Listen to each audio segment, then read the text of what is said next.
এই জোয়ান যুবক ছেলেটা এখন করবে তো কি করবে?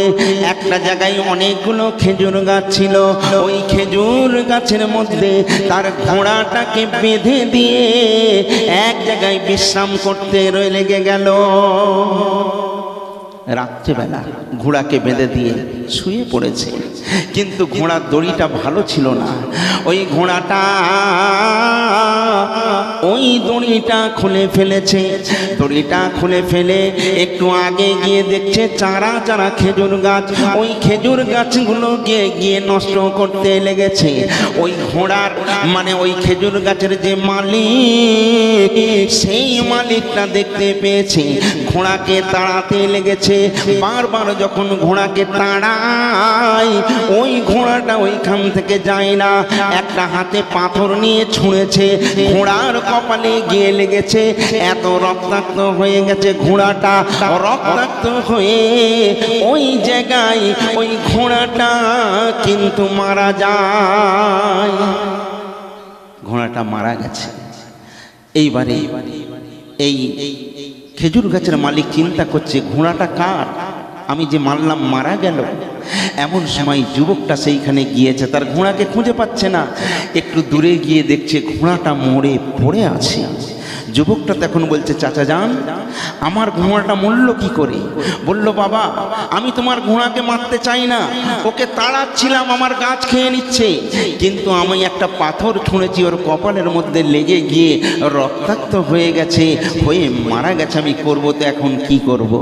যুবক ছেলেটা বলছে, আপনি নিশ্চয়ই ইচ্ছা করে মেরেছেন, আমার ঘোড়াকে আপনি ইচ্ছা করে মেরেছেন। বৃদ্ধ চাচা বলছেন, না বাবা আমি ইচ্ছা করে মারি না। বলল, হ্যাঁ আপনি ইচ্ছা করে মেরেছেন, কি দিয়ে আপনি মেরেছেন দেখি। এইভাবে তর্কাতর্কি হতে হতে চাচা আর এই যুবক বচসা শুরু হয়ে গেছে। এমন সময় চাচাটা একটুখানি, যুবকটা যেই গায়ে হাতটা দিয়েছে একটুখানি সরতে গিয়ে হোঁচট খেয়ে পড়ে গিয়ে ওই চাচাটা ওইখানে পড়ে গিয়ে সেও ইন্তেকাল হয়ে গেছে, সেও মারা গেছে। যুবক ছেলেটা বলছে, হাই হাই আমি কি করলাম? আমি যদি এই চাচাকে না ঠেলতাম, চাচা পড়তো না। আজ চাচা যে মরে গেল, আজকে আমি তো খুনি হয়ে গেলাম। আমি আল্লাহর দরবারে কেমন করে মুখ দেখাবো? ঝরঝর করে যুবক ছেলেটা কাঁদছে। এমন সময় যে লোকটা মারা গেছে, ওই লোকটার দুটো জোয়ান যুবক ছেলে, তারা খুঁজতে খুঁজতে ওই ক্ষেত বাড়ির দিকে এসেছে। এসে দেখছে তার আব্বা ওইখানে মরে পড়ে আছে। যুবক ছেলেকে বলছে, আমার বাপের হালত এই কেমন করে হলো? এই যুবক ছেলেটা বলছে, আমার সঙ্গে একটু ঠেলাঠেলি হবার কারণে তোমার আব্বা পিছলে পড়ে গিয়ে ইন্তেকাল করেছে। যুবক ছেলেগুলো বলছে, আমার বাপকে তুমি এইভাবে ঠেললে কেন? আমার বাপ মরল কেন? চলো তোমাকে নিয়ে যাব আমিরুল মুমিনিন খলিফাতুল মুসলিমিন হযরতে উমরে ফারুকের দরবারে, কারণ তুমি আমার আব্বাকে খুন করেছো। এই যুবক ছেলে বলে, ভাই রে, যা ইচ্ছা হয় তাই করো, প্রয়োজনে তোমরাও আমায় মেরে দাও, নইলে খলিফাতুল মুসলিমিন ওমর ইবনে খাত্তাবের দরবারে নিয়ে চলো।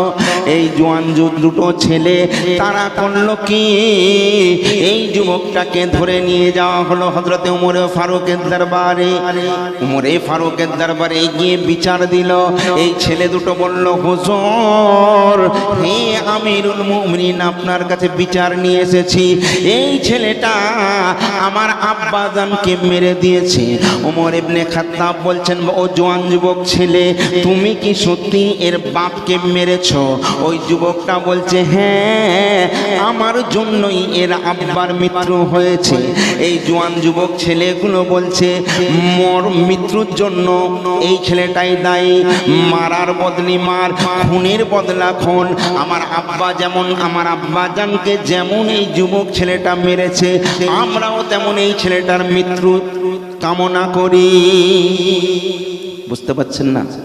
ওমর ইবনে খাত্তাব বলছে, ঠিক আছে তোমার, তাহলে তুমি যেহেতু নিজে মেনে গেলে, স্বীকার করছো যে তোমার জন্যই এর বাবার মৃত্যু হয়েছে, তাহলে তুমিও মৃত্যুর জন্য প্রস্তুত হয়ে যাও।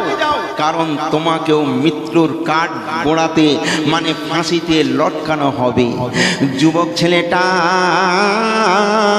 উমর ইবনে খাত্তাব উমরে ফারুককে বলছে, হুজুর আপনার যা খুশি আপনি তাই করুন, এতে আমার কোনো দুঃখ নেই, আমার কষ্ট নেই, কারণ আমি আল্লাহ পাকের দরবারে আমি খুনি হয়ে মুখ দেখাতে পারবো না। হুজুর যা ইচ্ছা আপনি তাই আমায় শাস্তি দিন, আমি হাসতে হাসতে মৌতকে মাথায় তুলে নেব। উমর অবাক হয়ে গেলেন, এ কোথাকারের ছেলে, কোথায় তোমার বাড়ি? খবর নিল মদিনা থেকে প্রায় 350 কিলোমিটার দূর থেকে এসেছে। কি জন্য এসেছিলে? আমার ইচ্ছা ছিল আমি আপনার পেছনে আমি 2 রাকাত মসজিদ নববীতে নামাজ আদায় করব, এটা ছিল আমার মনের তামান্না। কিন্তু রাস্তায় আস্তে আস্তে এই ঘটনা আমার সাথে ঘটে গেছে। উমর ওই যুবকটার কথা শুনে খুব খুশি হলো, বলছে তোমার কি কোনো চাহাত আছে? মৃত্যুর আগে তোমাকে তো ফাঁসিতে ঝুলানো হবে, তোমার কি কোনো ইচ্ছা আছে? ওই যুবক ছেলেটা তখন বলে, হুজুর একটা ইচ্ছা ছিল, কিন্তু ইচ্ছা প্রকাশ করেই বা কি লাভ? সবাই বলছে যখন হযরতে উমরে ফারুক তোমায় বলছে তুমি বলো তোমার কি ইচ্ছা। ওই যুবক ছেলেটা বলে, হুজুর আমার গর্ভধারিণী মা,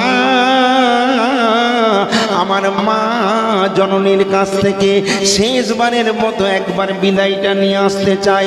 হুজুর একটু যদি আপনি আমায় সময় দিতেন, আমি আমার মা জননীর কাছে একবার ছুটে যাব আর মা জননীর কাছে শেষবারের মতো বিদায় আমি নিয়ে আসব। উমরে ফারুক বলছে, তোমার কথা বুঝলাম, তোমার মাকে তুমি খুব ভালোবাসো, কিন্তু তোমার এই মদিনায় কোনো কি আত্মীয় স্বজন আছে? তোমার যদি বাপ থাকে, মা থাকে, দাদা থাকে, দাদি থাকে, মামা থাকে, মামি থাকে, কেউ যদি তোমার হয়ে জামিন হতো তাহলে তার জন্য তাকে জামিন রেখে তোমায় ছাড়া যেত। কিন্তু তোমার তো এখানে কেউ নাই, কারণ কেউ যদি বোম্বাই থেকে এখানে আসে, যদি এইরকম কোনো অঘটন করে ফেলে, আমরা কি তাকে ছাড়বো? আর তার জন্য জামিনদারে বা কে হবে, তাই না? কারণ কেউ তো যুবককে চেনে না। কিন্তু ওই যুবকটা মনে পড়ে গেল, আল্লাহর রাসূল বলেছেন শ্রী জবানে পাক জবানে আপনার নবী আমার নবী বলেছেন, ও দুনিয়ার জমিনের মানুষ, আল্লাহর রাসূল বলছেন তোমরা একে অপর একটা মুমিন একটা মুমিনের তোমরা ভাই। একটা মুসলমান একটা মুসলমানের ভাই। এই জন্য কোনো মুসলমান কোনো বিপদে পড়লে সে যদি সত্যিকারের মুসলমান হয় তার জন্য তাকে ঝাঁপিয়ে পড়া উচিত, তাই না? কিন্তু এই যুবক ছেলের জামিনদার কে হবে? যুবকের মনে ইচ্ছা ছিল যে মায়ের সঙ্গে শেষ দেখাটা একবার আমি নিয়ে আসব, কিন্তু সেখানে কেউ নেই তার যে তার হয়ে জামিনদার হয়ে যাবে। এমন সময় আমিরুল মুমিনিন ওমরে ফারুকের কথা শুনছিলেন, পেছন দিয়ে একজন লোক দাঁড়িয়ে গেলেন। ওই লোকটাকে হয়তো আপনারা জানেন, ওই লোকটার নাম ও ছিল নবীর সাহাবা, ওর নাম হলো আবু যার গফফারি রাদিয়াল্লাহু তাআলা আনহু। ওই আবু যার গফফারি রাদিয়াল্লাহু তাআলা আনহু আস্তে আস্তে সরে এসে আমিরুল মুমিনিন খলিফাতুল মুসলিমিন ওমরে ফারুককে বলতেন, হুজুর বেয়াদবি নেবেন না, হে আমিরুল মুমিনিন, আমি এই জওয়ান যুবকটার জন্য আমি আবু যার গফফারি জামিনদার হয়ে গেলাম। ওমরে ফারুক বলছেন, তুমি কি বলছো বুঝতে পারছো? এই যুবকটা যদি ঠিক টাইমে আসতে না পারে তাহলে কিন্তু ওই ফাঁসিতে তোমাকে চড়ানো হবে। আর বাদশার কথা অটল, তাই না? কারণ আইন যখন পাস হয়ে যাবে আইনের বাইরে যাওয়া যাবে যাবে না। ছেলেটাকে বলল, যুবককে বলল, এই যুবক, তোমার 350 মাইল পথ, তোমাকে যেতে হবে, একটা সওয়ার দেওয়া হবে, 1 মাস সময়, 30 তারিখ তোমার ডেট, 30 তারিখের মধ্যে তোমাকে ঠিক আসরের ওয়াক্তে এসে হাজির হয়ে যেতে হবে বেলা 4টের সময়, 1 সেকেন্ড এদিক ওদিক করা যাবে না। বলছে, হুজুর আমি কথা দিচ্ছি আমি যথা সময়ে পৌঁছে যাব। এইবারে ওই যুবকটা চলে গেল, মদিনা থেকে চলে গেল তার দেশে। এইবারে যখন পুরো পরিপূর্ণ 1 মাস হয়ে গেছে, যেদিনে ফাঁসির ডেট, সেই দিনে ময়দানে হাজার হাজার লোক দাঁড়িয়ে গেছে, সবাই অপেক্ষা করছে ওই যুবকটা কখন আসবে। অনেকে বলছে ওই যুবকটাকে কেউ চেনে না, অজানা যুবক, ও কি আর আসবে? কারণ সবাই নিজের জানটাকে বেশি মহব্বত করে, তাই না? এক জায়গায় গিয়ে ফেঁসেছি, আর যাব না। অনেক সময় দেখা যায় অনেক মানুষ অ্যাক্সিডেন্ট করে ড্রাইভার গাড়ি নিয়ে ছুটে পালিয়ে যায়, ওর কাছে দাঁড়াবো না, দাঁড়ালেই খবর খারাপ। এটা হয় না? এটাই তো স্বাভাবিক। আজকে মৃত্যুর থেকে সে বেঁচে গেছে, সে চলে গেছে যুবকটা, সে আর ফিরছে না।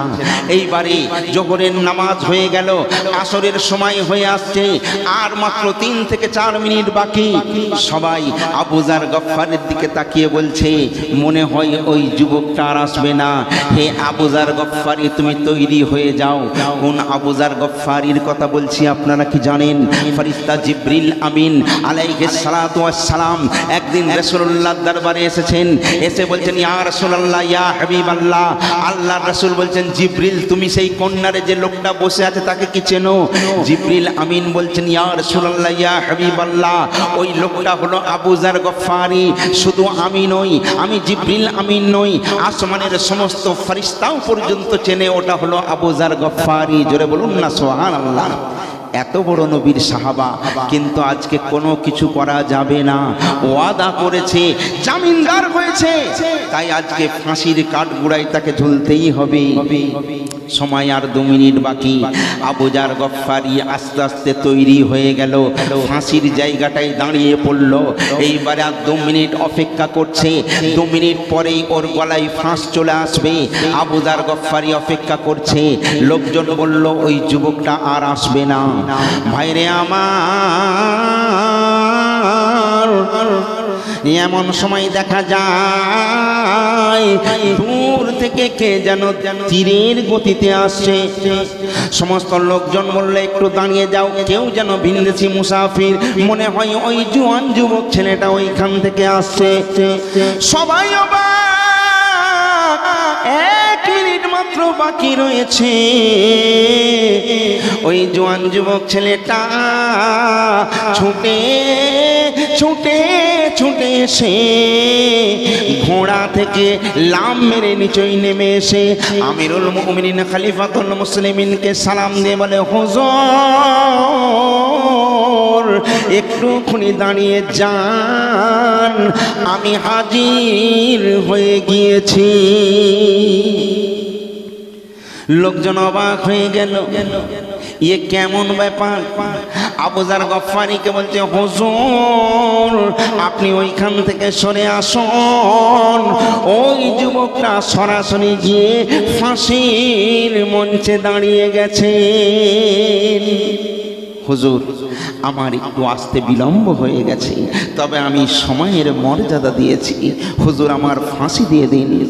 সঙ্গে সঙ্গে ওই মানে যে লোকটা মারা গিয়েছিল তার 2টো ছেলে ছিল, তারা কাছে এসে বলছে, হুজুর হে আমিরুল মুমিনিন একটুখানি দাঁড়ান। যেই ছেলেটা নিজের প্রাণের মায়া করে না, যে ওয়াদা করে ওয়াদা খিলাফ করতে পারে না, সে কোনোদিন আমার আব্বাজানকে ইচ্ছাকৃতভাবে নিশ্চয়ই খুন করেনি।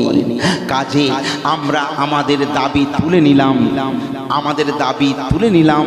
হুজুর আপনি যদি মাফ করে দেন তাহলে বড়ই খুশি হতাম। আমিরুল মুমিনিন খলিফাতুল মুসলিমিন বলছে, যাও, তোমাকে ফাঁসি হতে হবে না, আজকে তুমি আজাদ হয়ে গেলে। জোরে বলুন না সুবহানাল্লাহ। এ থেকে একটা জিনিস আপনাদেরকে বুঝালাম, তার মানে সত্যের জয় সর্বসময়। কি বাপ, তবে সত্য ছাড়া মিথ্যা বলবেন না। আপনি সত্য বলে তো দেখুন, সত্য বললে বিরাট ফায়দা আছে। আর হিম্মত রাখুন, আল্লাহর প্রতি বিশ্বাস রাখুন, নবীর প্রতি মোহাব্বত রাখুন, দেখবেন আপনার জিন্দেগি সওয়ার হয়ে যাবে। জোরে বলুন না সুবহানাল্লাহ। বহুদিন আগে আসলে আমরা তো বেশিরভাগ উত্তরবঙ্গের দিকে থাকি, আমরা এই পশ্চিমবাংলার লোক, কিন্তু পশ্চিমবাংলায় আমাদের প্রোগ্রাম খুব কম হয়, বাইরে আমরা থাকি। তো বহুদিন আগে, আজ থেকে প্রায় 15 বছর আগে আমার প্রোগ্রাম ছিল কতলপুর বলে একটা জায়গা, সেটা ছিল বিষ্ণুপুরের ওদিকে একটা প্রোগ্রাম আমার ছিল, আর ওখান থেকে আমি আসবো কতলপুর, জেলা হলো বাঁকুড়া। একটা জলসা করে আমি ওর পর থেকে দুটো করে জিন্দেগিতে জলসা নিইনি, যেখানে যাই একটা জলসা আরামসে ইজ্জতের সঙ্গে করি। ভাই আমি দুটো নিতে পারবো না, এটা আমার মধ্যে নেই। যাই হোক, তো আমরা গাড়ি নিয়ে একটা প্রোগ্রাম শেষ হয়েছে, আমার রাত 10টায় আমার ছাড়ার কথা, সেখানে 12টা বেজে গেছে। এবারে 12টার পর ঠান্ডা, কনকনে ঠান্ডা, গাড়ি নিয়ে ছুটছে। তখন আমার ড্রাইভার ছিল হিন্দু ভাই, আর অন্য গাড়ি, ভাড়ার গাড়ি ছিল, সেই গাড়ি করে যাচ্ছি। আপনাকে বলবো কি, রাত 2:30টা বাজে। হঠাৎ দেখতে পেলাম রোডের ওপরে সব বড় বড়, মানে আপনার কি বলে, গোড়ে, গাছের গোড়ে পড়ে আছে, আর সব লোক কালো মুখোশ পরে, এইভাবে মুখোশ পরে চারিয়ে সাইডে দাঁড়িয়ে রয়েছে। আমার গাড়িটা ওখানে থামলো, আর আমি কিন্তু ওই জলসা থেকে, ছোটবেলা থেকে পাগড়ি পরা অভ্যাস, এই জন্য পাগড়ি না পরে আমি জলসায় উঠতে পারি না। তো আমি কিন্তু ওই পোশাকেই ছিলাম, যে ওখানে গিয়ে আর ড্রেস করবো না, গিয়েই স্টেজে উঠে পড়বো, সেই জন্য ওই অবস্থায় ছিলাম। আমি সঙ্গে সঙ্গে গাড়ি থেকে নেমে গিয়ে বলছি, আরে আসসালামু আলাইকুম। আরে দাদা দূরে আছেন কেন, তাড়াতাড়ি আসুন। আমি মৌলানা এস.এম. নজরুল, আমার বাড়ি উলুবেড়িয়া, বুঝতে পেরেছেন তো? আমরা ক্যাসেট বক্তা, আমার অমুক জায়গায় প্রোগ্রাম আছে। আমি বললাম শেষ বক্তা, তখন তো সানরাত করে প্রোগ্রাম হতো, আর আমার প্রোগ্রাম আছে 4টের মধ্যে আমাকে যেতে হবে, 6টায় সকাল। তো ভাই আমার, তুমি এক কাজ করো, তাড়াতাড়ি এই গাছ কাটছেন না কি আপনারা, এখানে আসুন, এখানে আসুন। দেখেন আল্লাহ নিচেই আসে না, কিন্তু আল্লাহ মানুষের দ্বারাই কাজ করিয়ে নেয়। কারণ অত্তাকু ইলাইহিল ওয়াসিলা, ওসিলা ছাড়া কিচ্ছু হয় না। আল্লাহই আপনাদের ওসিলা করে এখানে পাঠিয়েছেন। আমি মনে মনে করছি, তখন তো নেটের এইরকম ব্যবস্থা ছিল না, আমি লোক খুঁজে পাচ্ছি না যে ওই পথে যাব, কোন পথ দিয়ে যাব। আরে আসুন আসুন বলেই তাদের এখানে একজনকে আমি জাপটে ধরেছি, জাপটে ধরেই হাতে মুসাফা করে বলছি, ভাইজান ভালো আছেন তো? আপনার খুব ঠান্ডা লেগেছে না? কোনো টেনশন নেই, আপনি মুখটা বেঁধে রাখুন। আর আপনার রাত্রেবেলা আপনারা গাছ কাটেন, কোনো অসুবিধে নেই, এই গাছগুলো একটু তাড়াতাড়ি সরিয়ে নিন না। মানে আমি যেন জেনেও জানি না, আমি অবাক হয়ে গেলাম। আল্লাহর রাসূলের প্রতি কেউ যদি বিশ্বাস রাখে, পীর ওলি আল্লাহদের প্রতি বিশ্বাস রাখে, আল্লাহ পাক তাকে এইভাবেই সাহায্য করে। সেখান থেকে বুঝলাম ওই লোকজনগুলো আর একজনের কানে কানে বলছে, হবে এই মৌলভী সাহেব কোথাও জলসা করতে যাবে, চল চল চল বলে তাড়াতাড়ি করে গোড়েগুলো সরিয়ে দিল। আমাকে বলছে সোজা চলে যাবেন, গিয়ে একটা বাঁ দিকে টান নেবেন, ওই একই রাস্তা চলে যাবেন। আবার কাকে ফোন করে বলছে, তখন ছোট ছোট সবে মোবাইল এসছে, তখন মোটরোলা, মানে রিলায়েন্সের সর্বপ্রথম মোবাইল আসে, আর মোটরোলা মোবাইল, বড় বড় মোবাইল, বুঝতে পেরেছেন? তাতে তারা বলছে এই মৌলু সাহেব আছে, একে রাস্তাটা দিয়ে দে, মানে সেখানেও তার মানে ওই রকম গড়ে ফেলা আছে। আপনাকে বলবো কি, সেখান থেকে পার হয়ে গেলাম, আমি শুকরিয়া আদায় করলাম। আমার হুজুরের দরবারে গিয়ে আমি বললাম যে হুজুর এই ব্যাপার। বলে তুমি ওদের সঙ্গে সত্য কথা বলেছো, ওদের সঙ্গে কোনো ঝুট ঝামেলা করোনি, মিথ্যে কথা বলোনি, সত্যের জয় সর্বদাই। একবার যাচাই বাছাই করে দেখুন, দেখবেন আল্লাহ পাক কি মর্যাদা আপনাকে দিচ্ছেন। আজকে বলুন, আমরা এই বিভিন্ন জায়গায় জলসা জুলুসে যাই, রাতের পর আমরা তো গাড়িতেই থাকি, তাই না? সারা রাত আমাদের গাড়ি চলে, কত পুলিশ, কত চোর ডাকাত, কত লোকের সম্মুখীন হতে হয়, কিন্তু আল্লাহর রহমত ঠিক সবাই সালাম করে সম্মান করে পার করে দেয়। কারণ প্রত্যেকের দিলে একটা মহাব্বত বলে একটা জিনিস আছে, তাই না? বলছে জান এই ত্রিভণ্ডে তা আছে এইটুকুর মধ্যে, এই জবানের মধ্যে। এই জবানটাকে আগে ঠিক রাখতে হবে। এই জবানের মধু, এই জবানে যদি আপনার মধু থাকে, এই মধুতে আপনি সব কিছু জয় করতে পারবেন। আর এইখানে যদি আপনার মধু না থাকে, আপনার বিবিও আপনার কথা শুনবে না, আপনার ছেলেও আপনার কথা শুনবে না, প্রতিবেশী তো দূরের কথা, তাই না ভাইজান, তাই না? এই জন্য এই মধুটাকে ঠিক করতে হয়। আর এই মধুটা ঠিক করতে গেলে নবীর শানে বেশি বেশি দরুদ পড়া লাগে। এই জন্য আমরা নবীর শানে দরুদ পড়ব। তবে এইখানে একটা কথা আপনাদের বলবো, আজকে একটা কালাম আপনাদের না শোনাতে পারলে আমার মনটা খুব খারাপ লাগবে। ওই কালামের একটা ছন্দ আপনাদের আমি বলতে চাই, আপনারা কেউ শুনবেন? আহা হা সুবহানাল্লাহ। কারণ আমরা তো ক্যাসেট বক্তা, ক্যাসেটে বহুত কিছু আপনারা শুনেছেন। আর এখন বর্তমানে আমি নাত পড়ি না, তবে আমি গজল গাই। এই পৃষ্ঠাটা খোঁজো, এই লাস্টেরটা তো লিখি। আমার লেখা বিভিন্ন শিল্পীরা গায়, যেমন বেবি নাজনীন, আরিফ সাগর, এইরকম অনেক গজল শুনেছেন। আমার একটা গজল খুব হিট হয়েছিল, শুনেছেন কি জানি না, সারা বিশ্বে ভাইরাল। যেই গজলটার ভিউ মানে 111 মিলিয়ন ভিউ।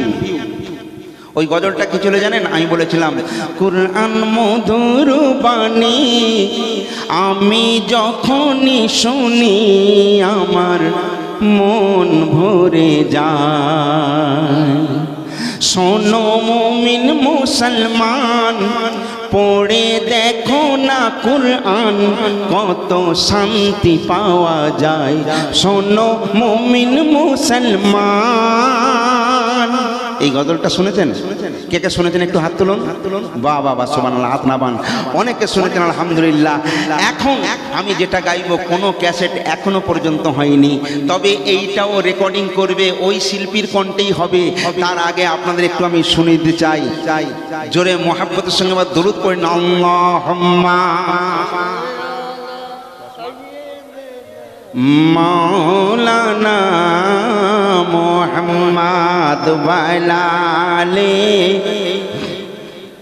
মাওলানা মুহাম্মদ কবরে হাসরে ইয়া রাসূলুল্লাহ। জোরে বলুন ইয়া রাসূলুল্লাহ, একটু মোহাম্মদের সঙ্গে বলুন ইয়া রাসূলুল্লাহ। আর কবরে হাসরে পাই যদি তোমারে, রবে না চিন্তা এপার ওপারে, ইয়া রাসূলুল্লাহ। একটা কথা বলুন, আজকে আপনি একজন মানুষ, আপনার ছেলে আপনাকে আব্বা বলবে, আপনার স্ত্রী আপনাকে স্বামী বলবে, আপনার যদি ভাই হয় সে আপনাকে দাদা বলবে, তাই না? আপনার চাচা হলে আপনাকে ভাইপো বলবে। আমি একটা মানুষ, কিন্তু ভিন্ন ভিন্ন মানুষের কাছে আলাদা আলাদা আমার নাম, তাই না? কিন্তু বলুন, আল্লাহ পাক যাকে সৃষ্টি না করলে কুল কায়নাত সৃষ্টি করতেন না, সেই নবী মুহাম্মদ রাসূলুল্লাহ বলুন সাল্লাল্লাহু আলাইহি সাল্লাম। ভাইরে আমার, নবীর শ্বশুর হযরতে আবু বকর কোনদিন তার জবানে আমার নবীকে জামাই বলে ডাকেন না। যখনই ডাকতেন বলতেন ইয়া রাসূলুল্লাহ, ইয়া হাবিবাল্লাহ।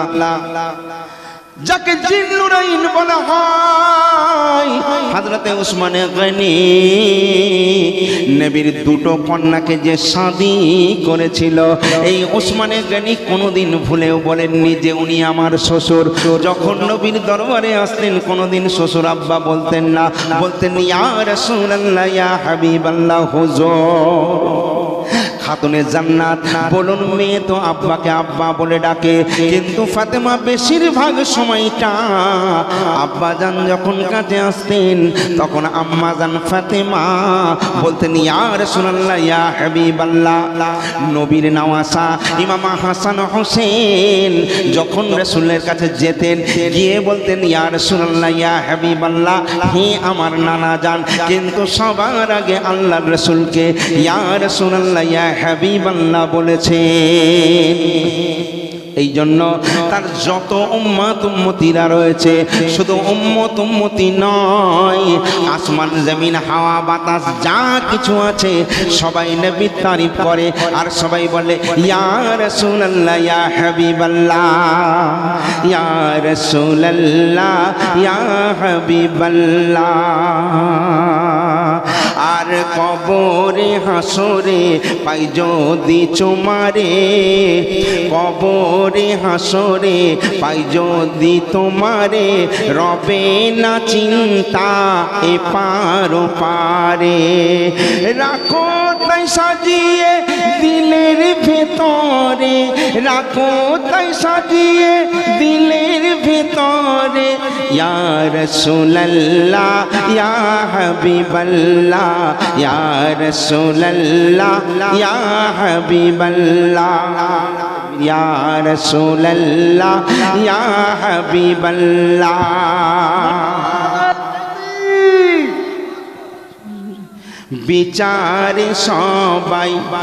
বিচারে সবাই করিবে হাই হাই হাই কাঁদিবে নবী উম্মতের মায়ায় জোরে বলো বিচারে সবাই করিবে হাই হাই কাঁদিবে নবী উম্মতের মায়ায় আর দিবানিশি তাই করো না সাথী নবীর দুয়াতে পার হবে সবাই ইয়া রাসূলুল্লাহ ইয়া হাবিবাল্লাহ ইয়া রাসূলুল্লাহ আপনারাও বলুন ইয়া রাসূলুল্লাহ ইয়া হাবিবাল্লাহ আজকে এটা পরীক্ষা নবীর কারা কারা আশিক আছে তার জবান থেকে এটা জারি হতে থাকবে বোঝা যাবে সে হলো নবীর আশিক এই জন্য মোহাম্মতের সঙ্গে বলুন ইয়া রাসূলুল্লাহ ইয়া হাবিবাল্লাহ কবরে হাসরে পাই যদি তোমারে রবে না চিন্তা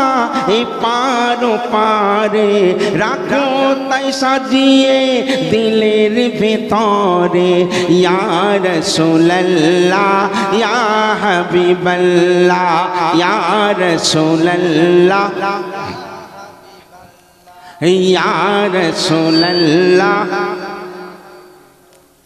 নবী ছাড়া নেই কাহার গতি অন্ধকার দিলে জ্বলে না বাতি জোরে বলো আর নবী ছাড়া নেই কাহার গতি জ্বলে না দিলে কাহার বাতি দিবানিশি তাই করো না সাথী ইয়া রাসূলুল্লাহ ইয়া হাবিবাল্লাহ ইয়া রাসূলুল্লাহ ইয়া হাবিবাল্লাহ ইয়া রাসূলুল্লাহ ইয়া হাবিবাল্লাহ এসএম নজরুল তোর রাখিবে খবর এসএম নজরুল তোর রাখিবে খবর একিনি মা সুবহানাল্লাহ সুবহানাল্লাহ এসএম নজরুল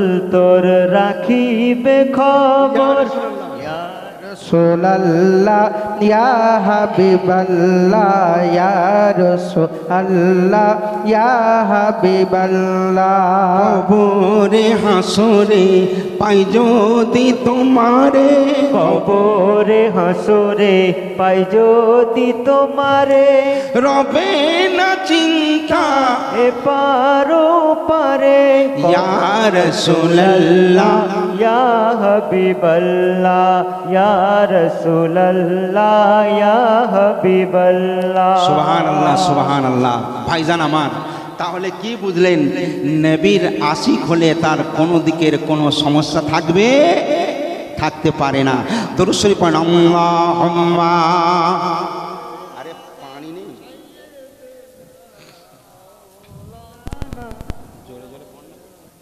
ওয়ালালে সাইয়্যিদিনা মাওলানা মুহাম্মদ হুরপরিদের ভিড় ধরে হুর পরিদের ভিড় ধরে মামিনা রঙিনাই দলে দলে ফেরেশতারা নূর নবীকে সালাম জানাই আল্লাহুম্মা সাল্লি আলা সাইয়্যিদিনা মৌলানা মুহাম্মদ ওয়ালালে সাইয়্যিদিনা মৌলানা মুহাম্মদ আল্লাহুম্মা সাল্লি আলা সাইয়্যিদিনা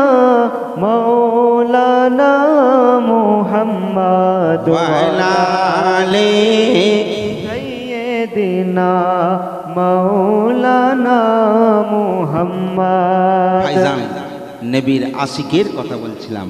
আহা হা, নবীর আশিক। একটা ছোট্ট কালাম আপনাদেরকে আরিফ সাগর আমি শোনাবে একটুখানি। আসলে গতকালকে এমন একটা জায়গায় ছিলাম, ঠান্ডা লেগেছে। কেউ ডোন্ট মাইন্ড, চিন্তা করবেন না, ইনশাল্লাহ আপনাদের ফরমাইশি বহু কালাম আছে, আমি একটা শোনাবো ইনশাল্লাহ। আমার মা বোনেরা এখানে আসার পর বলছে, হুজুর আপনি গতবারে এসেছিলেন, অমুক একটা কথা বলেছিলেন। ইনশাআল্লাহ বহু জিনিস আছে। আজকে আমার সঙ্গে একজন এসেছে, এর নাম হলো আরিফ সাগর। ছোট্ট একটা লাইন আপনাদের শোনাবে ইনশাআল্লাহ। আপনারা শুনুন, তারপর ইনশাআল্লাহ আমি বলছি। জাস্ট একটুখানি চাটা গরম করেন। ইয়া মুস্তাফা ইয়া মুস্তাফা সাল্লি আলা ইয়া মুস্তাফা ইয়া মুস্তাফা সাল্লি আলা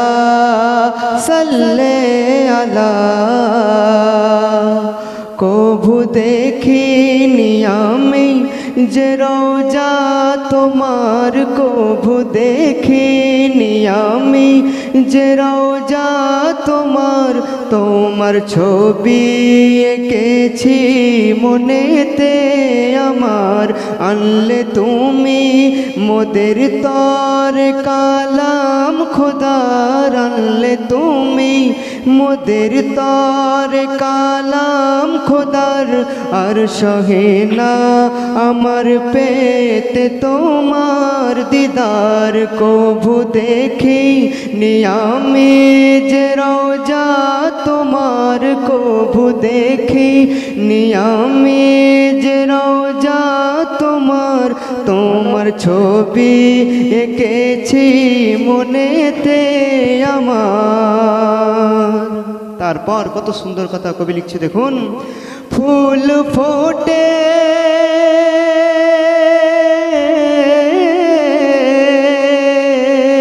ফুল ফোটে বলে শুন সাল্লে আলা, ফুল ফোটে বলে শুন সাল্লে আলা। সুরে কই বলে দেখি দুনিয়া সারা, কার খুশবুতে সুগন্ধি হলো এ জাহাঁ, কার সুগন্ধে সুগন্ধি হলো এ জাহাঁ। মোর নবীর ঘামে ঘ্রাণী তো হলো এবার, কভু দেখি নিয়ামি যে রোজা তোমার, কভু দেখি নিয়ামি যে রোজা তোমার। তোমার ছবি এঁকেছি মনেতে আমার। সুবহানাল্লাহ সুবহানাল্লাহ। ও গো জান্নাত হতে পারো তুমি সুন্দরী, ও গো জান্নাত হতে পারো তুমি সুন্দরী। মোর নবীর মদিনা আরো সুন্দরী, সুবহানাল্লাহ সুবহানাল্লাহ। মোর নবীর মদিনা আরো সুন্দরী। জান্নাতে আছে সবই মদিনা তো নাই, জান্নাতে আছে সবই মদিনা তো নাই। জান্নাতুল মদিনা সামনে দেখি আমার, জান্নাতুল মদিনা সামনে देखी अमर हमने आँखों से देखा नहीं है मगर हमने आँखों से देखा नहीं है मगर उनकी तस्वीर सीने में मौजूद है, उनकी तस्वीर सीने में मौजूद है। सवाई मिले दुरूद शरीफ पढ़ना, अल्लाहुम्मा सल्ले अला सय्यिदिना मौलाना मुहम्मद वाला ले सय्यिदिना मौलाना। আমি বুঝতে পারছি আসলে রাঘবপুর আমাকে সাদ্দাম ভাইও বারবার বলেছেন যে হুজুর আমাদের এখানে ওয়াজ করতে হলে একটু আপনাকে সুরে কিছু বলতে হবে। আজকে ইনশাআল্লাহ দরুদের ফজিলত সম্বন্ধে আমি একটি কালাম, আমার এখানে মা বোনেরাও সবাই রয়েছেন, যে কালামটা শুনলে আপনাদের ঈমানটা তাজা হয়ে যাবে। আহা, ক্যাসেট যেমন হতো সেইভাবে আপনাদের সামনে রাখবো ইনশাআল্লাহ। এই দরুদ শরীফ যে আমরা পড়ি, এই দরুদের কি ফজিলত সম্বন্ধে বুখারী শরীফের হাদিস থেকে চুনে নিয়ে আপনাদের সামনে আমি পেশ করব। আজকে বলুন পৃথিবীর জমিনে যদি আজকে আমাদের দুটো বিবি থাকে, তাহলে বড়র সঙ্গে কথা বললে ছোটর মুখ বাংলার 5 হয়ে যায়, হয় না? হয় না? আর ছোটর সঙ্গে কথা বললে বড়র মন পাওয়া যায় না। বড় দ্বন্দ্ব যে পুরুষ, ওই পুরুষই জানে যার দুটো বিয়ে আছে, যার দুটো ঘরে বউ আছে। কিন্তু কোনোদিন শুনেছেন আমার নবী পাকের কেউ বলে 13টা, কেউ বলে 11টা বিবি, কোনোদিন কোনো নবীর সঙ্গে, নবীর বিবির সঙ্গে কোনোদিন ঝগড়া হতে শুনেছেন? শোনেন না। আহা, কীরকম মহব্বত ছিল, কীরকম ভালোবাসা ছিল।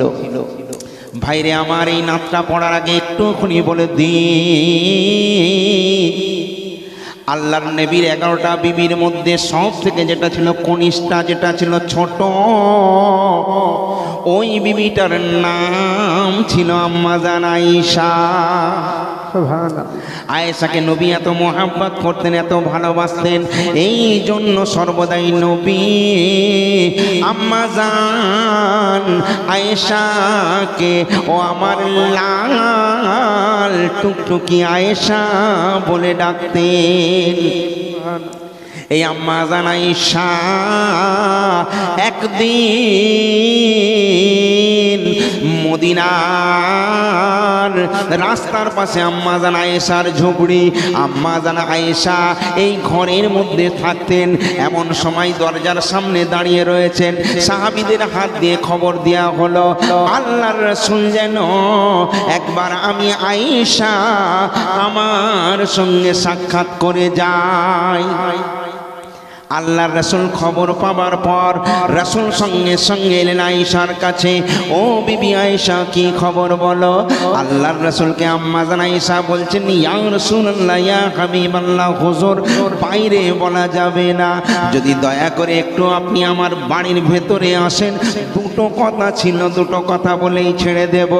আল্লাহর রাসূল বলে, আয়েশা আজকে আমার হাতে সময় নেই, অন্য দিনে তুমি বলবে। আয়েশা বলছে, ইয়া রাসূলুল্লাহ বেশিক্ষণ সময় যাবে না, একটুখানি ভেতরে আসুন। আল্লাহর রাসূল একটু ভেতরে এসে বলছে, তাড়াতাড়ি বলো। আম্মা জান আয়েশা বলছেন, ইয়া রাসূলুল্লাহ, হুজুর আমি আয়েশা, আমি আমার পরনে যে শাড়িটা পরে থাকি, যে পোশাকটা পরে থাকি, এই পোশাকটা এত তালি হয়ে গেছে, এত ছেঁড়া হয়ে গেছে, ওই তালি দিতে আর পারি না। রাসূল বলছে, তালি দিয়ে নাও, সই সুতো জোগাড় করে তুমি তোমার কাপড়টা সেলাই করে নাও। আল্লাহর রাসূলকে তখন আয়েশা বলছেন, ইয়া রাসূলুল্লাহ কিন্তু আমি যে সেলাই করব, কেমন করে সেলাই করব? আমি আয়েশা, আমার ঘরটা এত অন্ধকার, দিনের বেলায় সূর্যের আলো পর্যন্ত প্রবেশ করে না, এত অন্ধকার ঘর, আমি কেমন করে আয়েশা আমি কাপড় সেলাই করি? আল্লাহর রাসূল বলছে আয়েশা টেনশন নেবার দরকার নেই, তুমি এক কাজ করো, তুমি বরং একবার প্রদীপের জায়গাটা দাও, আমি একটু তেল মদিনার অলিগলি থেকে জোগাড় করে নিয়ে আসি। ওই প্রদীপের তেলে প্রদীপ জ্বালিয়ে তুমি আয়েশা তোমার কাপড়টা সেলাই করে নেবে। আম্মা জান আয়েশা বলে ইয়া রাসূলুল্লাহ ইয়া হাবিবাল্লাহ হুজুর, আমি আয়েশা এটা পারি না। বলে কেন? বলে আপনি আমার জন্য মদিনার অলি গলিতে আপনি তেলের জায়গা নিয়ে কাউকে গিয়ে বলবেন একটু তেল দাও, কেউ হয়তো বলবে না না আজকে নাই, আপনাকে নিরাশ করে তাড়িয়ে দেবে। আমি আয়েশা সেটা কিন্তু ওই অপমানটা আমি আয়েশা সইতে পারবো না। আল্লাহর রাসূল বলতে তাহলে কি চাও? আম্মা জান আয়েশা বলছে 2 মিনিট যদি আপনি এখানে দাঁড়ান, আমি আয়েশা আমি সুন্দরভাবে আমার কাপড়টা সেলাই করে নিতে পারবো। বলে কেমন করে? বলে আজ আয়েশার অন্ধকার ঘর, এই অন্ধকারে আল্লাহর নবী যখন এসে গিয়েছেন আর আলোর প্রয়োজন নেই, আমার নবীর নূরেতে আম্মা জান আয়েশার ঘরটা আলোয় আলোকিত হয়ে গেছে। তাই আয়েশা বলছে আমার প্রদীপের প্রয়োজন নেই, আমি আপনার এই নূরি আলোতে আয়েশা আমার কাপড়টা আমি সেলাই করে নেব।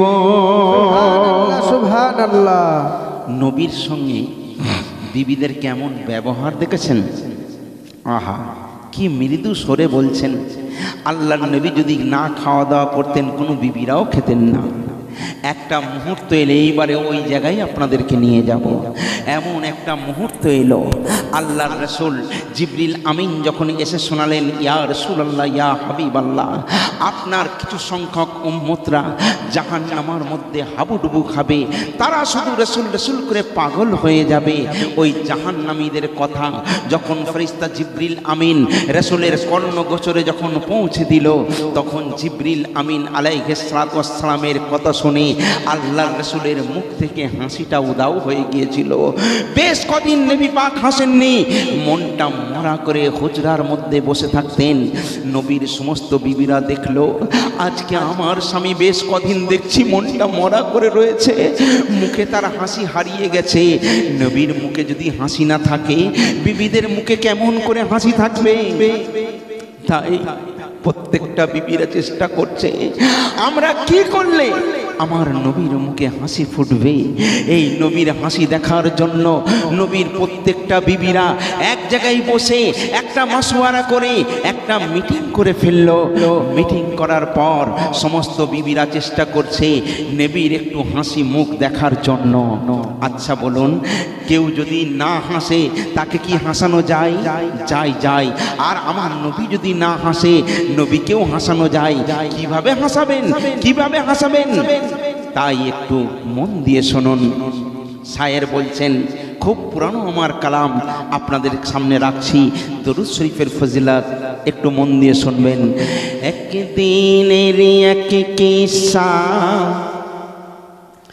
নবীর বিবি আয়েশা।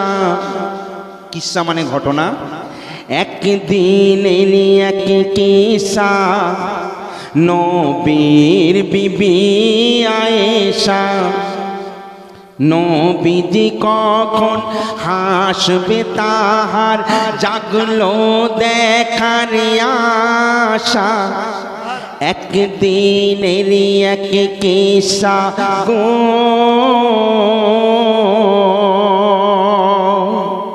তারপর নবীকে হাসাতে আয়েশা প্রভাতে মানে সকালবেলা লাগিল লাগাতে মেহেদি 2 হাতে, চিরনি মাথাতে চামেলি খোপাতে, ওই চেসে মিশা যেতে এলো সে দেখাতে গো। এখন যেমন মেয়েরা শাড়ি পরে, তখন শাড়ি নাইটি এইসব ছিল না, তখনকারের মহিলারা দুপাট্টা দুফালি কাপড় পরতো। তো আম্মা জান আয়েশা কি করছে, 2 ফালের বাঁধনে এলো স্বামীর সামনে। কে এলো? আয়েশা।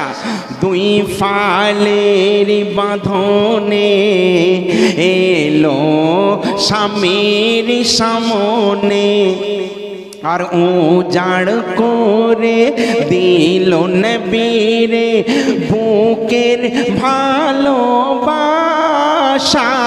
সুবহানাল্লাহ, সুবহানাল্লাহ। একদিনের এক কিসা গো,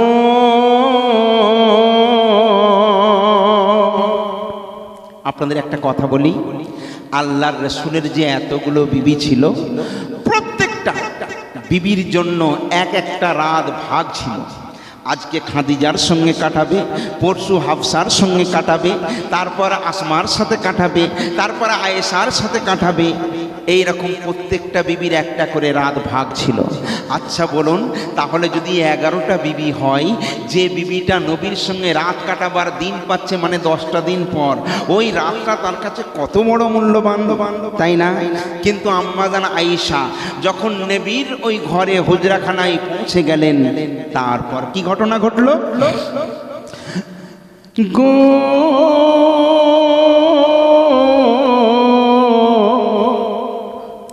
পড়িল নজর নবী মুস্তাফার, করিল শুকর দেখে তার শ্রীঙ্গার। সুবহানাল্লাহ, সুবহানাল্লাহ, সুবহানাল্লাহ।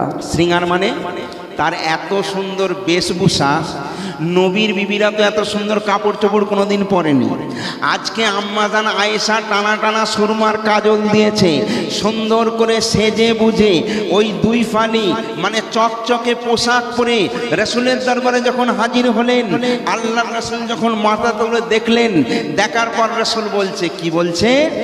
পড়িল নজর নবী মুস্তাফার, করিল শুকর দেখে তার শ্রীঙ্গার।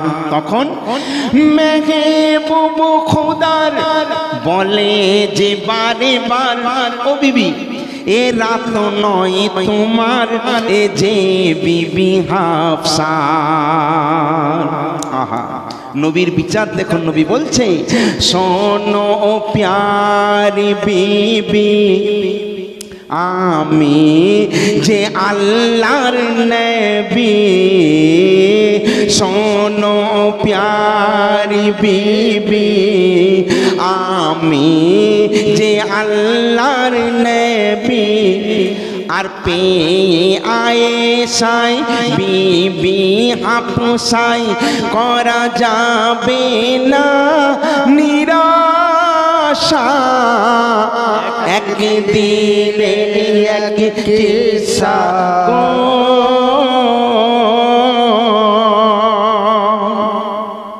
দেখুন নবী বলছে, আয়েশা আজকের রাত তো তোমার নয়, আজকে তো হাফসার রাত, তুমি কেন এসেছো? নবীর উপরে কথা বলার কারো ক্ষমতা নেই। আম্মাজান আয়েশা তখন বললেন, ইয়া রাসূলুল্লাহ, ইয়া হাবিবাল্লাহ, আপনি আমায় মাফ করে দেন। তারপর আম্মাজান আয়েশা পার হয়ে এলেন।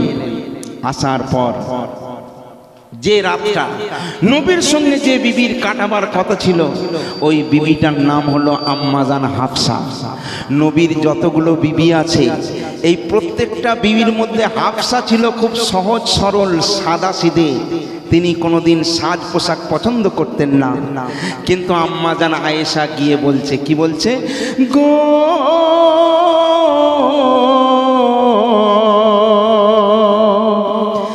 এ কথা শুনে ভেবে মনে মনে ছুটিল তখনে হাফসার গৃহনে। তারপর পড়িয়া চরণে বলে বড় বনে, ও বুবু হাফসা, স্বামীর হাসি বিনে কি সুখ এ জীবনে। বুবু হাফসা, আজকের রাতটা তোমার, হাফসা বলছে হ্যাঁ হ্যাঁ আজকের রাত আমার, আমি নবীর সঙ্গে রাত কাটাবো। তাই হাফসাকে বলছে বুবু আজকে তোমাকে আমরা মধুর করে সাজাবো, সুন্দর করে সাজাবো। আর হাফসাকে তাড়াতাড়ি নিয়ে চলে গেছে, গিয়ে গোলাপ পানি দিয়ে সমস্ত বোনেরা গিয়ে সুন্দর করে গোসল করিয়ে দিল, সুন্দর করে কোঁচা দিয়ে মানে কাপড় পরিয়ে দিল, টানা টানা কাজল দিয়ে দিল। হাফসা তো সাজ পোশাক পছন্দ করেন না, কিন্তু সমস্ত বিবিরা ধরেছে তোমাকে সাজতেই হবে, আর সাজাচ্ছে। আর সব বিবিরা হাফসাকে বলছে তুমি যখন নবীর ঘরে যাবে, ঘরে গিয়ে কি করবে জানো? বলে কি করব? তাই বিবিরা বলছে প্রথম তারে হাসাবে পরে, প্রথম তারে হাসাবে পরে, রাখবে মেলা মেশা একদিনের এক কিসা, নবীর বিবি আয়েশা, নবীজি কখন হাসবে তাহার জাগলো দেখার আশা, একদিনের এক কিসা গো।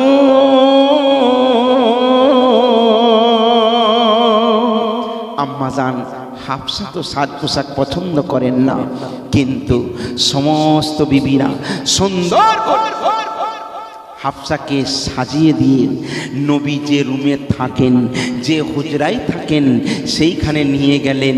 দরজাটা খুললেন, টুক করে দরজার ভেতরে করে দিয়ে, হাফসাকে ভেতরে করে দিয়ে বাইরে থেকে দরজাটা বন্ধ করে দিলেন। তারপরে কি ঘটনা ঘটছে একটুখানি খেয়াল করুন।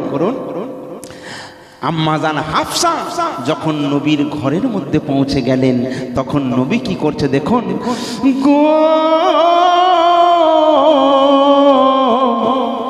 পড়িল নজর ওই হাফসার উপর, করিল শকর, দেখো নবী আমার। হাফসাকে বলছে আল্লাহর রাসূলের আর বুঝতে অসুবিধা হলো না যে তার বিবিরা বারবার এমন কিছু করছে রাসূলের হাসি দেখার জন্য। আল্লাহর রাসূল বলছেন হাফসা রে, ও হাফসা, তোমরা বারবার সবাই মিলে আমার কাছে আসো, এত সুন্দর পোশাক পরিধান করে আমি রাসূলুল্লাহ, কিন্তু আমার বুঝতে অসুবিধা নাই। কিন্তু একটা কথা তুমি জেনে রাখো, এক টুকরা রুটিতে কি মানুষের পিপাসা মিটতে পারে? পারে না। কাল কিয়ামতের ভয়ানক দিনে,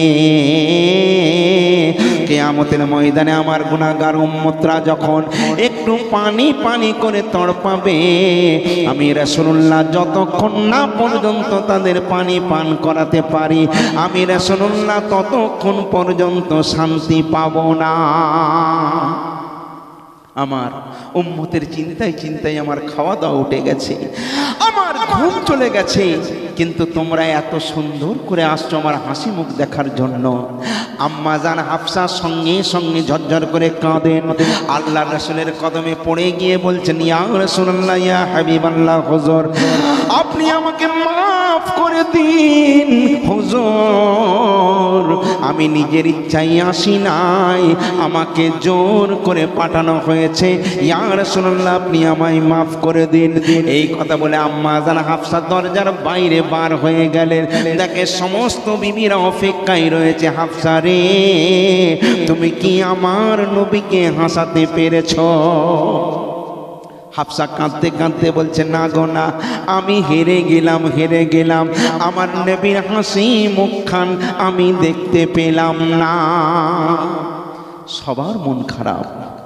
আম্মাজান হাফসা বলছে আমাদের বোনেদের মধ্যে সবাই বলছে সবাই চেষ্টা করেছি, আমার নবীর মুখের হাসি দেখতে পাই না। আম্মাজান হাফসা বলছে একজন কিন্তু বাকি আছে। সব বিবিরা বলছে আমরা তো সবাই চেষ্টা করে ফেল, আবার একজনকে বাকি আছে। হাফসা বলছে আর একজন বাকি আছে, তিনি হলেন অন্য কেউ নয়, তিনি হলেন জান্নাতের রানী, নবী নন্দিনী, খাতুনে জান্নাত ফাতেমা তো জোহরা রাদিয়াল্লাহু তাআলা আনহা। সুবহানাল্লাহ। সমস্ত বিবিরা বলছে ঠিক বলেছ, ফাতেমার কথা তো মনে ছিল না, এই কোথা আছে ফাতেমা? খবর নিল রাঘবপুরের সামনে যে বড় স্কুল মাঠ আছে, ওইখানে বাচ্চাদের সঙ্গে খেলায় মগ্ন। আম্মাজান ফাতেমা তখন খুকুমণি, মাত্র 7 থেকে 8 বছর বয়স, ছেলে মেয়েদের সঙ্গে খেলায় মগ্ন। সমস্ত মায়েরা দূর থেকে লাইন দিয়ে ছুটেছে ফাতেমার কাছে। তারপরে কি ঘটনা ঘটলো একটু মন দিয়ে শোনেন। গো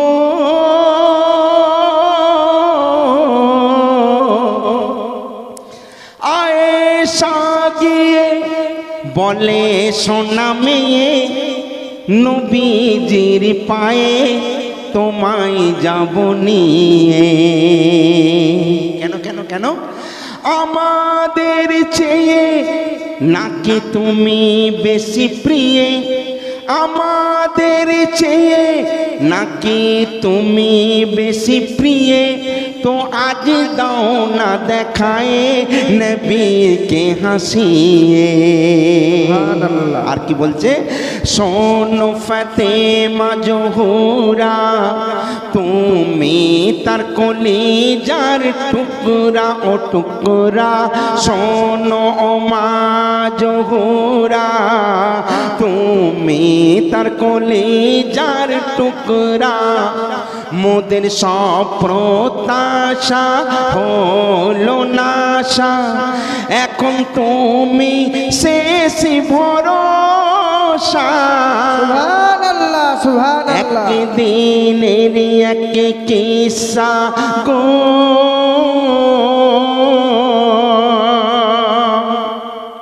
খাতুনে জান্নাত এক রাস এক গাল হেসে বলছে আমায় হাসালে মায়েরা, মাগো তোমরা জান্নাতের রানী, নবীর সঙ্গিনী, যার সঙ্গে একসঙ্গে ওঠা বসা জীবন যাপন সব করলে সেই আমার আব্বাজান তোমাদের স্বামী, তার হাসি মুখ দেখনি? যদি না দেখে থাকো তো আম্মাজান ফাতিমা বলছে, কি বলছে? গো হেসে খুকুমনি বলে ও জননী, কেউ কি দেখনি তার হাসি মুখখানি, নবীর সঙ্গিনী ও জান্নাত রানী, কেউ কি দেখনি তার হাসি মুখখানি।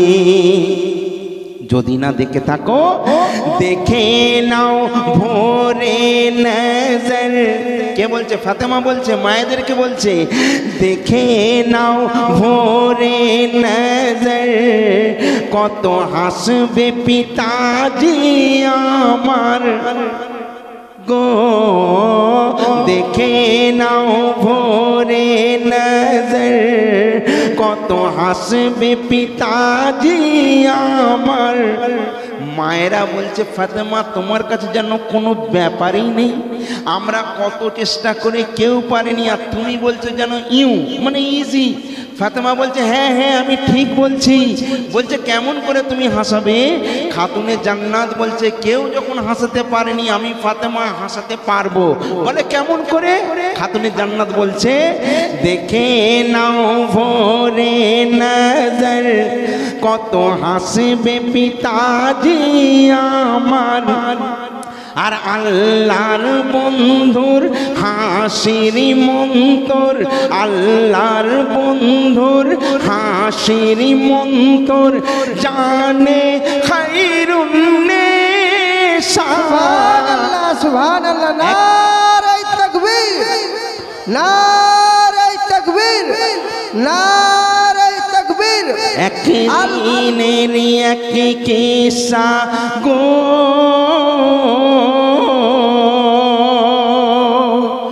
মায়েরা বলছে ফাতেমা কি বললে? মন্তর?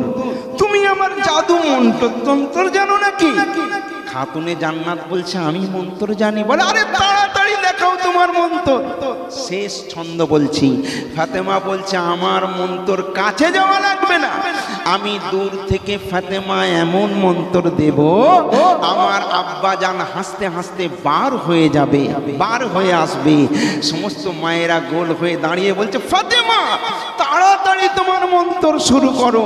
এবারে ফাতেমা মন্ত্র দিচ্ছেন। কি মন্ত্র একটু ফলো করুন। গো দাঁড়িয়ে দূরে ফাতেমা জোরে জোরে দরুদ সকাতরে চলিল গোপড়ে। সুবহানাল্লাহ। কোন দরুদ জানেন?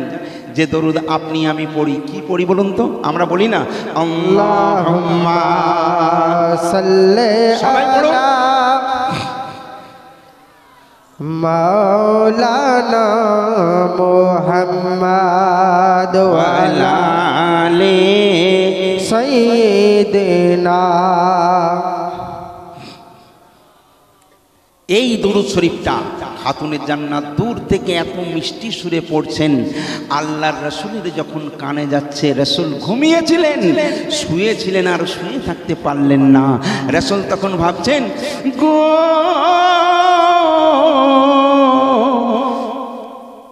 এ মধুর সুরে কে দরুদ পড়ে দেখিবার তরে নবী এলো বাহিরে।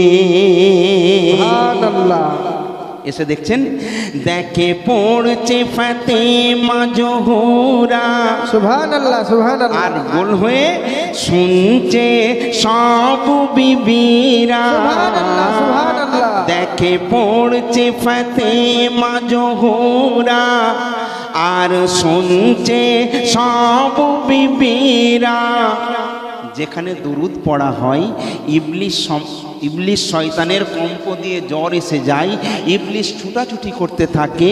তো আল্লাহর রাসূল দেখছেন সেই দরুদের মজলিস দেখে ইবলিস কি করছে, দেখে সে মজলিস কাঁদে ইবলিস, দেখে সে মজলিস কাঁদে ইবলিস। তখন শুরু হলো নবীর হাসা। সুবহানাল্লাহ সুবহানাল্লাহ। নারে তাকবীর, নারে তাকবীর। আল কোরআনের আলো, আল কোরআনের আলো। নারে তাকবীর। বুঝতে পারলেন না? তাহলে দরুদ পড়লে ইবলিস শয়তানের কম্প দিয়ে জ্বর এসে যায়। নবীকে কেউ ভাসাতে পারল না, কিন্তু খাতুনের জান্নাত এমন তোফায়ে নজরানা দরুদ শরীফের সুরে দিল, আল্লাহর রাসূল থাকতে না পেরে হাসতে হাসতে বার হইলেন। জোরে বলুন সুবহানাল্লাহ। আমি প্রথমে আপনাকে বলেছি আপনি নামাজ পড়বেন কিন্তু কোনো গ্যারান্টি নেই যে জান্নাত আপনি পেয়ে যাবেন। আপনি রোজা রাখবেন, কোনো গ্যারান্টি নেই জান্নাত আপনার জন্য অবধারিত হয়ে যাবে, গ্যারান্টি নেই। কিন্তু দরুদ এমন একটা ফজিলাত, এই দরুদের ফজিলাতে আল্লাহ পাক আপনার মাকাম বিরাট জায়গায় পৌঁছাইতে পারেন। জোরে বলুন না সুবহানাল্লাহ। ভাইরে আমার, এই জায়গায় একটুখানি কথা বলে নেই। আপনারা জানেন বসরা নাম শুনেছেন? বসরায় একজন মানুষ, সেই সময় খুব অভাবী এলাকা ছিল বসরা। ওই বসরার মধ্যে একটা অভাবী মানুষ, তার চারটে কন্যা সন্তান হয়েছে। সর্বশেষে একটা কন্যা সন্তান যখন আবার তার বিবির গর্ভে এলো, ওই কন্যা সন্তানের নাম কে যেন এসে ওই বাপকে বলে দেয়, এই কন্যা সন্তান এমন একটা কন্যা, এমন একটা কন্যা, তোমার কিন্তু পুত্র সন্তান নয়, এটা কন্যা সন্তান। এই কন্যা সন্তানটার আল্লাহ বিরাট মূল্যবান করেছেন। এই কন্যা সন্তানের নাম রাখবে রাবিয়া। সুবহানাল্লাহ সুবহানাল্লাহ। এই লোকটার মনে কোনো দুঃখ নেই, কোনো কষ্ট নেই। স্বপ্ন দেখে উঠে পড়লেন, বেগমের কাছে খোঁজ খবর পৌঁছে দিলেন, বেগম রে এইবার পরিবারেও আমাদের তোমার গর্ভে আল্লাহ যে বাচ্চাটা দিয়েছে ওটা কোনো পুত্র সন্তান নয়, কন্যা সন্তান হবে। ওই কন্যার নাম হলো রাবিয়া। রাবিয়া ভূমিষ্ঠ হয়ে গেল।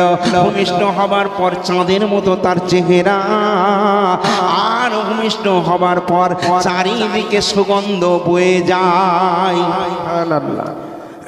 এই লোকটার বউটা বড় মন খারাপ হয়ে যায়। পর পর আল্লাহ 5টা কন্যা সন্তান দিল। এই লোকটা বলে, বিবি টেনশন করো না, টেনশন করো না, আমার কাছে একটা খোঁজ খবর রয়েছে। এই মহিলা অন্য সমস্ত মহিলার থেকে অন্যতম মহিলা হবে। আল্লাহ পাক বিরাট বড় এই মহিলার মাকাম দিয়েছে। কিন্তু এই লোকটার চারিদিকে এত দেনা হয়ে গিয়েছিল, এত দেনা। সমস্ত লোকজনরা এসে বলল, তোমাকে 1 সপ্তাহ সময় দিলাম, এই 1 সপ্তাহের মধ্যে সমস্ত ঋণ পরিশোধ করতে হবে। একজন এসে বলল, এই ঘর ছেড়ে চলে যেতে হবে, এই ঘরের মধ্যে থাকতে দেব না। কোথায় যাবে, কেমন করে বাঁচবে, কিভাবে থাকবে আমরা জানি না। চারিদিক দিয়ে টেনশন, গরিব মানুষ, অসহায় মানুষ। কিন্তু নবীর এত বড় আশিক, প্রত্যেক দিন ঘুমাবার সময় 100 বার করে নবীর শানে দরুদ না পড়ে এই লোকটা ঘুমাতো না।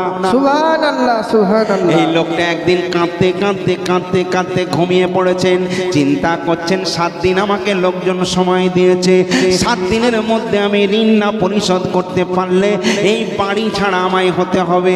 আমার ছোট্ট ছোট্ট মাসুম বাচ্চাদের নিয়ে আমি কোথায় যাব? এই কাঁদে কাঁদতে কাঁদতে লোকটা ঘুমিয়ে যায়। এমন সময় স্বপ্নের মধ্যে আল্লাহর রসুলের জিয়ারত তার নসিব হয়ে যায়। সুবহানাল্লাহ। আল্লাহর রসুল বলছেন, ও রাবিয়ার আব্বা, ও রাবিয়ার আব্বা, এমন করে কেন কাঁদো? সেই রাবিয়ার আব্বা তখন বলছেন, হুজুর আপনার তো সব কিছু জানা রয়েছে। আজকে 1 সপ্তাহ টাইম, তার মধ্যে 4 দিন কেটে গেছে, আর মাত্র 3 দিন বাকি। এই 3 দিনের মধ্যে না টাকা পয়সা আমি পরিশোধ করতে পারলে, দিনাদারদের ঋণ না পরিশোধ করতে পারলে আমায় পথে বসতে হবে, এই এলাকা ছেড়ে আমায় চলে যেতে হবে। আল্লাহর রাসূল বলে, রাবিয়ার আব্বা টেনশন করো না, টেনশন করো না, যাও যাও। এই বসরার মধ্যে সব থেকে বড় বাদশাহ, মানে তখনকার যুগে খলিফা বলা হতো, বললো এই খলিফার দরবারে যাও, গিয়ে বলবে আমি রাসূলুল্লাহ তোমায় পাঠিয়েছি, তোমার দুনিয়ায় যত ঋণ আছে সমস্ত ঋণগুলো সে পরিশোধ করে দেবে। রাবিয়ার আব্বা বলছে, হুজুর আপনি যে আমায় পাঠাবেন, ওই বাদশা ওই খলিফা কেমন করে বিশ্বাস করবে? তার কি কোনো প্রমাণ আছে? আল্লাহর রাসূল বলছে, ওই খলিফা এমন একটা আমল করে যা তার বিবি জানে না, ছেলে জানে না, কোনো আত্মীয় স্বজন রিশতেদার জানে না। ওই আমলটা হলো কি, মানে ওই খলিফা বা ওই বাদশা প্রতি রাতে যখন আরামের বিছানায় ঘুমাতে যায়, আমার দরবারে 1000 বার করে দরুদ শরীফ পড়ে পড়ে পাঠায়। কিন্তু 2 দিন হলো আমার দরবারে দরুদ পাঠাতে পারেনি, কোনো কাজের জন্য ফেসে গিয়েছিল। এই কথাটাও তাকে গিয়ে বলবে। রাবিয়ার আব্বা সকাল যখন হয়ে গেল, ফজরের নামাজ পড়ে আর দাঁড়ায় না। রাত্রে যখন রাসূল তাকে বলে দিয়েছেন খবরের মাধ্যমে, সঙ্গে সঙ্গে রাবিয়ার আব্বা ছুটেছে। ছুটে ছুটে ওই বাদশার দরবারের কাছাকাছি যখন পৌঁছে গেছে, বাদশার নাম ধরে ডাকে। বাদশার দরবারে তো বহু লোকজন, প্রত্যেকটা দরজায় দরজায় দারোয়ান থাকে।